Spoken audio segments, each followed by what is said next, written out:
Greetings and welcome to another edition of Science Sunday here in downtown Hartford at the Connecticut Science Center, joined by Jace. Good morning. Morning, Mark. How you doing? Doing well. So we have kind of a weather-centric demonstration today. Yeah, so we're going to do a nice little good at-home hands-on activity you can check out with the kids. Okay. So we are going to make it rain. Okay, let's make it Inside. rain. All right. So what you'll need for this experiment is some sort of jar. The size doesn't matter too much, but the bigger the jar you have, the bigger the experiment you can make is. And it needs to be clear.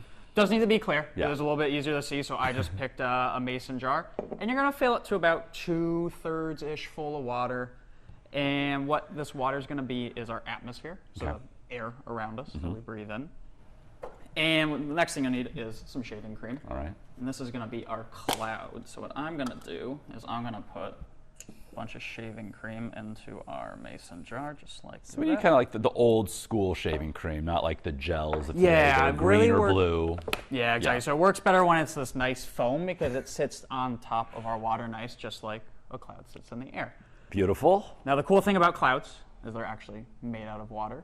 Tell me more. And then eventually, once there is too much water inside them, they get a little heavy, the drops get too big, and they rain. A little condensation.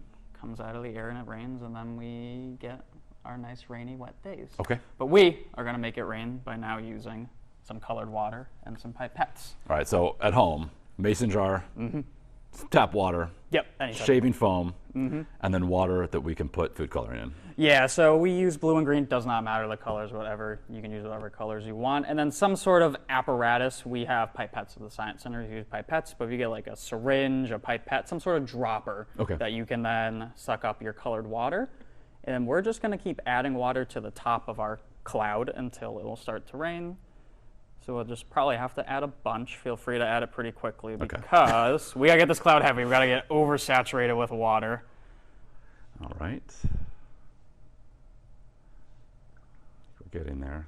Yeah, you Close. can start to see kind of around Oh, the there we bottom go. parts Yeah. here. Once it gets too full, it's going to start leaking through, and we're going to start to rain our nice blues and greens. We'll keep adding so we get some more rain.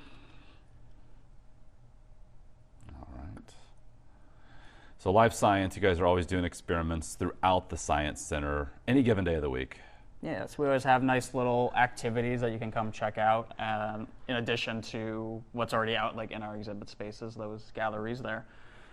All right. So we've made it rain, blue and green rain, kind of, and into our atmosphere of water. Exactly, so that will rain down, and then, well, I'll have to clean this up later, but But it's out- easy cleanup. Yeah, easy cleanup. Down We'll the just sink it goes. Yeah, and then in real life, that water will go back into our rivers, and then it will evaporate and go back up. And we'll do a big The water water cycle cycle. where water keeps going around and around. Good stuff. So today is a notable day here at the Connecticut Science Center. It is. It's the final day of the science behind Pixar. Quite a run it's had. Yeah, it's been popular. It's been really cool to see how they make the movies that we all know and love, these classic movies. But unfortunately, it is the last day. So if you have not had a chance to check it out, or you want to see it one last time, it is unfortunately kind of that last chance today. All right, so included with general admission or Correct. your membership, so no add-on. And again, if you've seen it before, it's worth seeing again. If you've yet to see it, your final day to do so. All right, Jace, thank you so much. And of course, we hope you make the Science Center a destination of yours. And in the meantime, we'll see you for another edition of Science Sunday next weekend.